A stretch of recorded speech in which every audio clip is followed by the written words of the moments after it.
Hello everyone, I am Dr. Pooja Johari, your biochemistry educator. Today we are going to start up with a very interesting topic, lipolysis. Now see, lipolysis, as it is clear from the word itself, lysis means breakdown. So it is defined as the process of breakdown of fat. So how do we define lipolysis? Lipolysis is defined as the process of breakdown of fats. When it occurs, since it is breakdown, so it has to be catabolic. So it is a catabolic process. And whenever we talk about the catabolic processes, what is the site of catabolic processes? It has to be mitochondria. Because mitochondria are considered as the powerhouses of the cell or the seat of respiration. Now see, always remember, whenever we talk about the breakdown of fats, fats are formed of fatty acids and glycerol. Now these fatty acids are of two types: even chain fatty acids and odd chain fatty acids. These even chain fatty acids always break to form, you can say the end product of even chain fatty acids is acetyl coenzyme A, and the breakdown product of odd chain fatty acids is propionyl coenzyme A. Right? Now see, breakdown is occurring in the mitochondria. We know the synthesis of fats is restricted in the cytoplasm. So whenever a fatty acid whenever a fat has to undergo breakdown, it has to be transported from the cytoplasm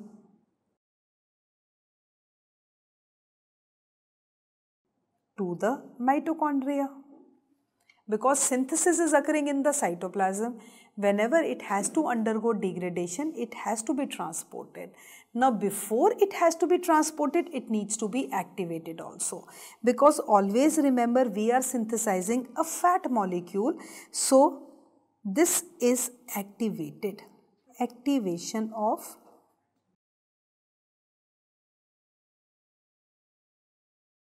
and how it is activated? Whenever activation is required, it cannot occur without ATP.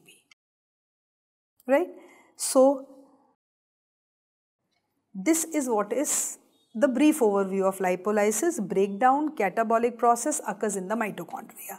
Now coming over to the activation of fatty acid, we will start up with the first step. This activation always requires 2 ATP molecules. So we can say this 2 ATP molecules convert what? The fat into acyl coenzyme A. And we know that in our body palmitic acid is there or palmitoyl esters are there, so we can say that it can also be palmitoyl coenzyme A. So first step is activation. Now once this acyl coenzyme A or palmitoyl CoA is activated, second step will be, it will be transported. It will be transported from the cytoplasm to the mitochondria. Now how this transport is made possible? For this we require a very important intermediate which is known as carnitine. This carnitine is a derivative of lysine. It is derived from lysine, which is an amino acid. So this lysine synthesizes carnitine just to transport it from the cytoplasm to the mitochondria. Now how this transport takes place? Here we have acyl coenzyme A. This acyl coenzyme A combines with carnitine. Simple, there is transfer. And what happens is acyl carnitine is produced.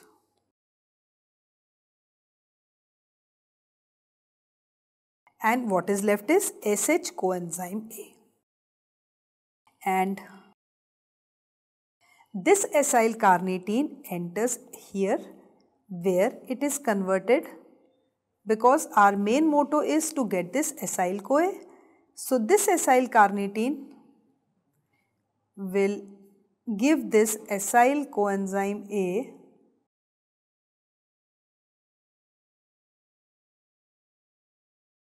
like this.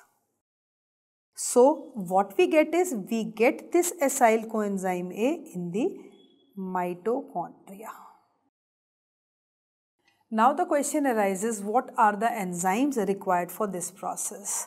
Now if you look at this, here the enzyme is acyl carnitine transferase 1, or it is also known as CPT1, which stands for carnitine palmitoyl transferase 1. I'll just write the full form below this, and here the enzyme will be acyl carnitine transferase 2, which is also known as CPT2. Okay. Now the question here is that this CPT1 stands for carnitine palmitoyl transferase 1, and this is present in the outer mitochondrial membrane.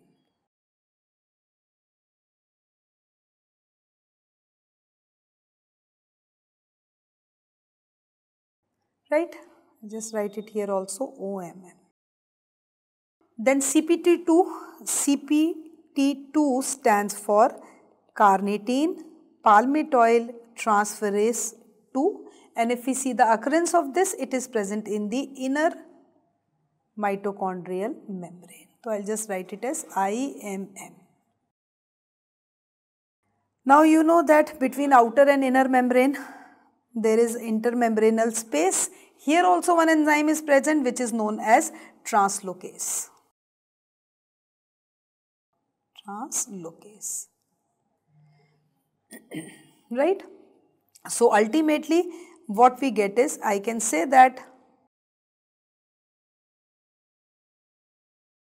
this acyl coenzyme A enters in the mitochondria, because this oxidation occurs in the mitochondrial matrix, and this is how it is transported, right? So we can say that ultimately we get this acyl coenzyme A.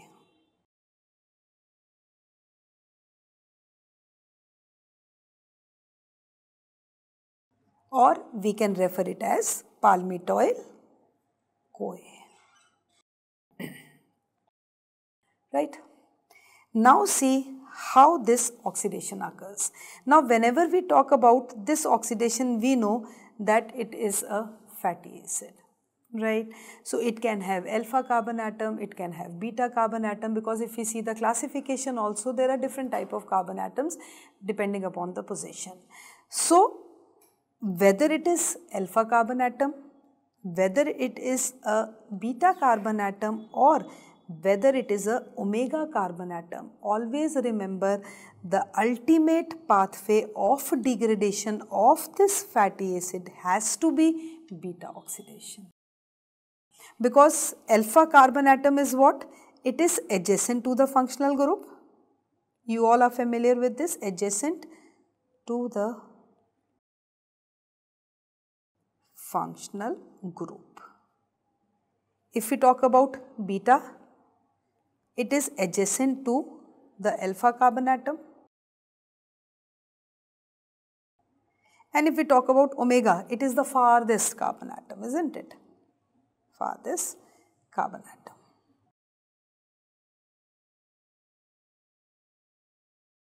So, whether it is alpha oxidation, whether it is omega oxidation, the ultimate pathway of oxidation has to be beta oxidation, and beta carbon atom is the carbon atom which is adjacent to the alpha carbon atom. For example, if I write the fatty acid, 1, 2, 3, 6, SH-CoA. So, this will be the alpha carbon atom and this will be the beta carbon atom. Right? And always remember one thing, palmitic acid is strictly a saturated fatty acid, because most of the students get confused between this. This palmitic acid is, I'll just write it here, palmitic acid is a saturated fatty acid, and we know what is a saturated fatty acid, which has a single bond. Right? So now what we are going to discuss is, beta oxidation.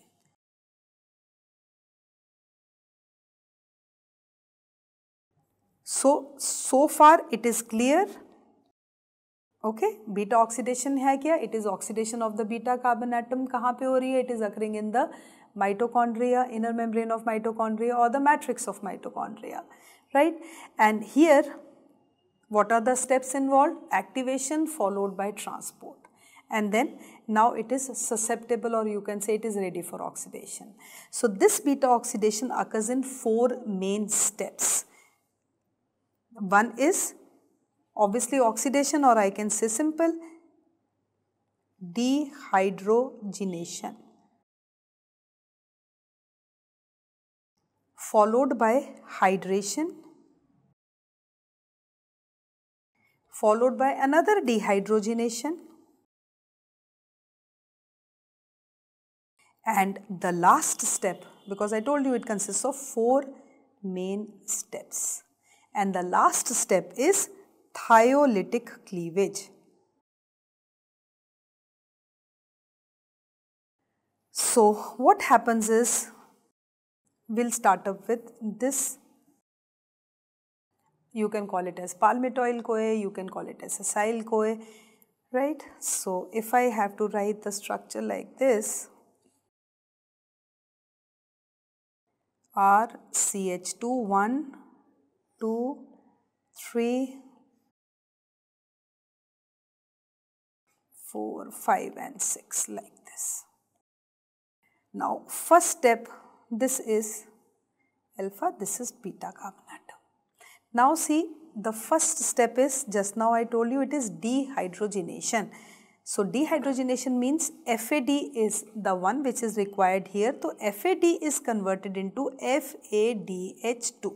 So the resultant is what? RCH2, CH2, one hydrogen from here, one hydrogen from here, because FAD will accept 2 hydrogen, it will be converted into FADH2.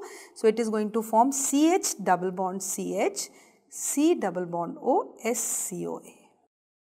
So we can name this as alpha beta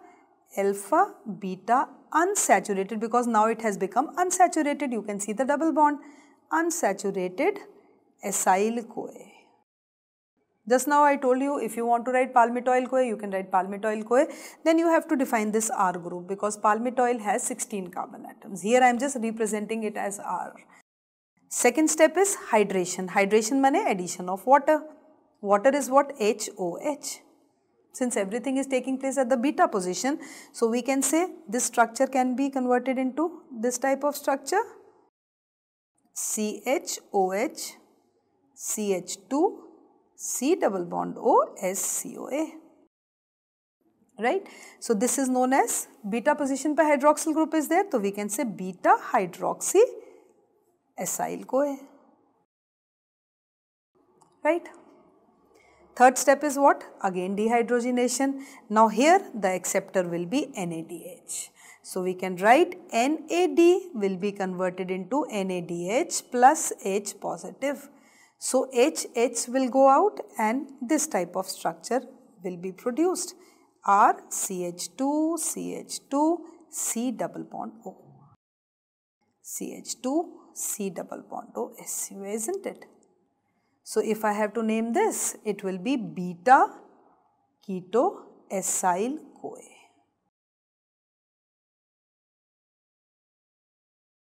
Right?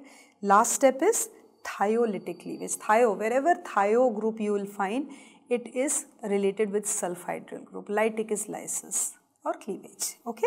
So since it is along the beta carbon atom, it will split up from here.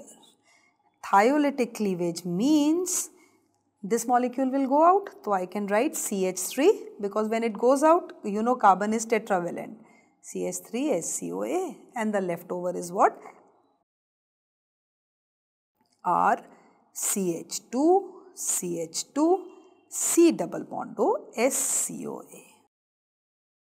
So now you can see that 2 carbon atoms have been given out. And if we compare this structure, this structure with the parent structure, this was the parent structure. We can say it has lost 2 molecules of carbon dioxide. And that is what exactly happens. This is the first step, this is the second step, this is the third step, and this is the fourth step. So if it is, we started with even chain fatty acids, so obviously all will be converted into acetyl coenzyme A, and if it is a odd chain fatty acid, the last molecule will be propenyl coenzyme A. And this is again what? Acyl coenzyme A with 2 carbon atoms less than the parent carbon atom.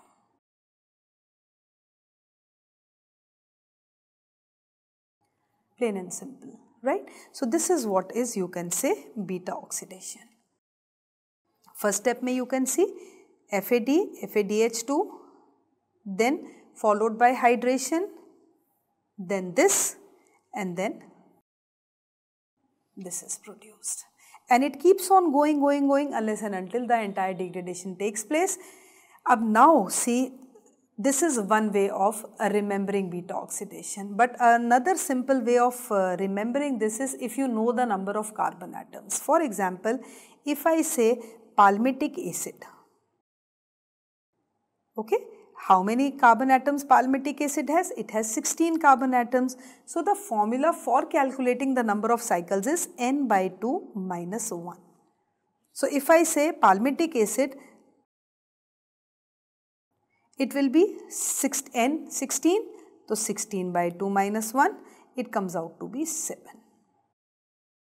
So we can say that one molecule of palmitic acid will undergo 7 cycles of beta oxidation to give what? It will give 8 molecules of acetyl coenzyme A.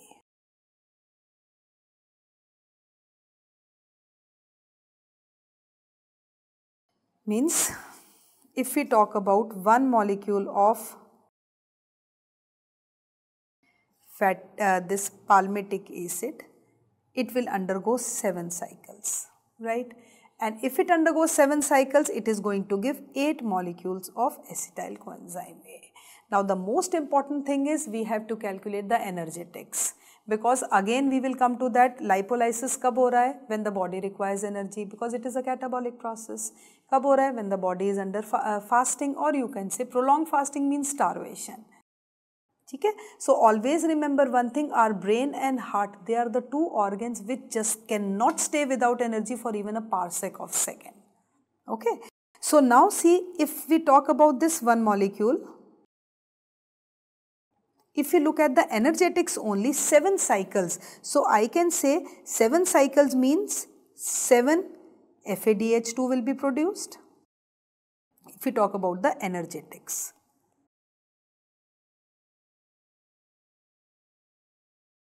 Then 7 NADH plus H positive, And if we talk about acetyl coenzyme A, 8 acetyl coenzyme A. Now if we calculate the energetics, we know that one molecule of FAD gives how many molecules of ATP? 1.5. So 7 into 1.5. NADH gives 2.5, so 7 into 2.5. And one molecule of acetyl coenzyme A gives 10 ATP molecules, so 8 will give 8 into. So if we calculate it, it comes out to be 10.5, 17.5 plus 80.0, right? 10, 108.0 ATP. And 2 ATP are used during activation. So we can say minus 2. So it comes out to be 106 ATP. So we can say that one molecule of palmitic acid is giving how many ATP? It is giving 106 ATP molecules. And if you remember, one molecule of glucose, because carbohydrates are the universal sources of energy, one molecule of glucose gives only 32 ATP molecules. So you can very well imagine that fatty acid is giving 106 ATP. Very, very important. And suppose in the exam if the question comes like this, say stearic acid, oleic acid. So if you remember the number of carbon atoms, just put it n by 2 minus 1. So if you know the number of cycles, you know how many ATP are produced, you can very well calculate the energetics. So this is what is beta oxidation. Now again coming over to beta oxidation, if we talk about the regulation, because again biochemistry without regulation is nothing. So whenever we talk about, now no specific enzyme is there, but yes, oxidation obviously breakdown hai, so the enzyme will be lipase. Because lipase is required for the degradation. Now coming over to this, now this lipase is also of two types. One is, it is lipoprotein lipase and the other is hormone sensitive lipase.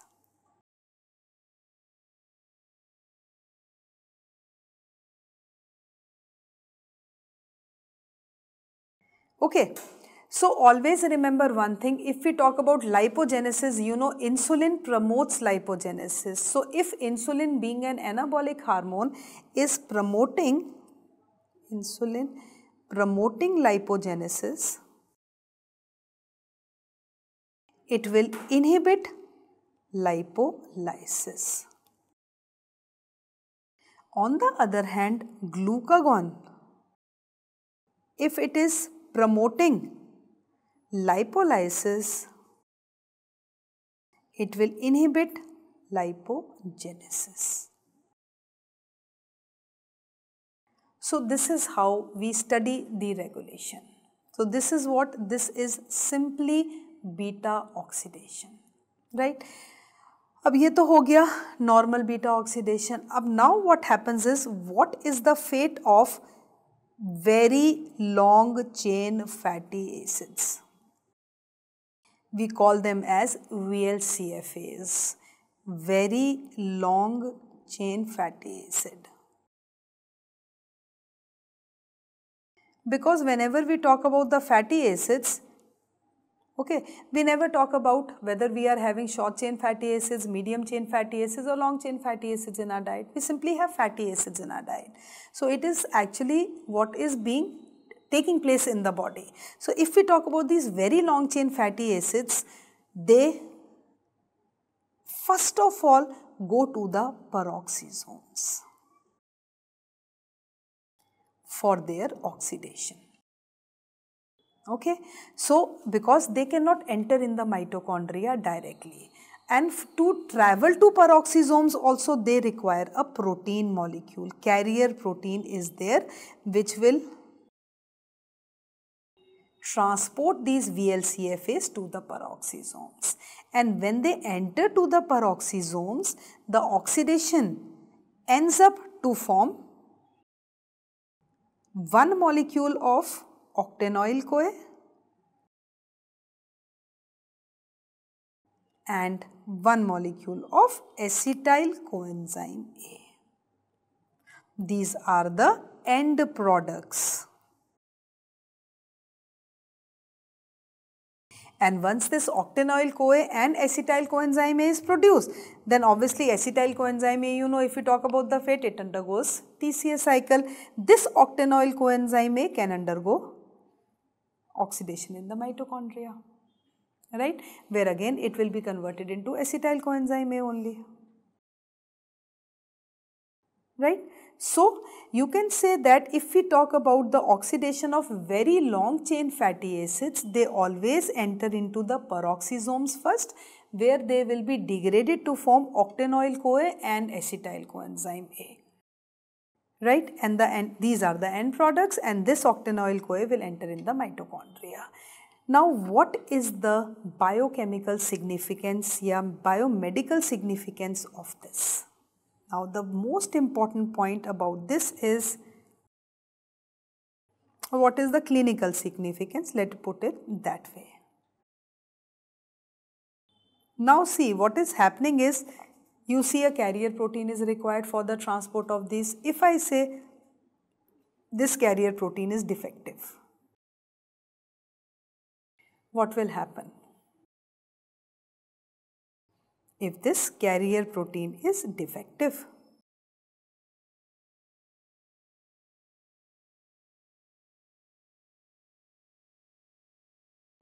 there will be accumulation of VLCFAs because they cannot be carried to peroxisomes. So we can say increased concentration of VLCFAs will be there. So what happens is, there is increased concentration of these very long chain fatty acids in the brain, in the liver, and in the kidneys. So whenever there is increased concentration of these very long chain fatty acids in the brain, liver and kidneys, it is known as Zellweger's syndrome, or this Zellweger syndrome is most commonly known as cerebro-brain, hepato-liver and renal kidney. Cerebro-hepato-renal syndrome. There is infiltration, there is increased concentration of very long chain fatty acids leading to this Zellweger's syndrome. This is very, very important, and since it is due to the defect in the carrier protein, it is also known as peroxisomal biogenesis, because here the carrier protein is defective. So this is a very important aspect of this, and this is a very important question which is asked most of the times in the exam, right? So this is about very long chain fatty acids. Then coming over to beta oxidation we have finished, then coming over to alpha oxidation. Ab alpha oxidation, again it is clear from the word itself that it is oxidation where? At the alpha carbon atom. And alpha carbon atom is what? It is just adjacent to the functional group. So what happens is, alpha oxidation takes place in phytanic acid. Now what is this phytanic acid? This phytanic acid is a very, very important fatty acid which is present in, you can say, green leafy vegetables. So this phytanic acid is broken into different compounds. So the name of the enzyme is here alpha phytate oxidase. right? Now what happens is, suppose, again what is the clinical significance? If this alpha phytate oxidase enzyme is absent, it will lead to increased concentration of phytanic acid. The clinical significance is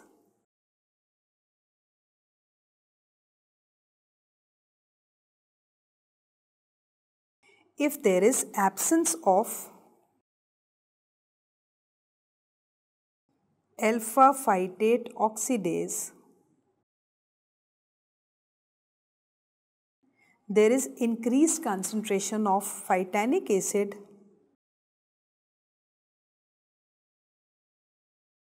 leading to Refsum's disease.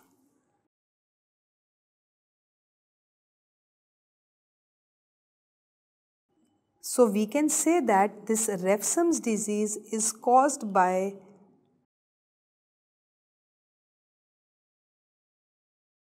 the absence of alpha phytate oxidase, which is present in phytanic acid, which is present in mainly the green leafy vegetables. So this Refsum's disease is characterized by retinitis pigmentosum also, right? So this is what is oxidation of, you can say, fatty acid, which is taking place in the mitochondria. And if we talk about the regulation, always remember insulin and glucagon are the two very, very important hormones which are taking care of this. As just now I have written, insulin always inhibits lipolysis, glucagon always accelerates lipolysis. And कब हो रहा है ये? This is occurring whenever the body requires energy. And when the body requires energy? Fasting or prolonged fasting during starvation. Right? So you can say that this lipolysis is mainly of three types: alpha oxidation, beta oxidation and omega oxidation. If we talk about omega oxidation is, you can say, omega is the farthest carbon atom. If I talk about this, 1, 2, 3, CH2, COH. This is omega carbon atom, the last carbon atom just opposite to the functional group. And omega oxidation always leads to simple dicarboxylic acids, which will again undergo beta oxidation. So ultimately I told you that whether it is alpha, whether it is omega, it always goes to beta carbon atom, which is the ultimate process of breakdown of fats. So this is all about lipolysis. Here we finish up with lipolysis. Thank you.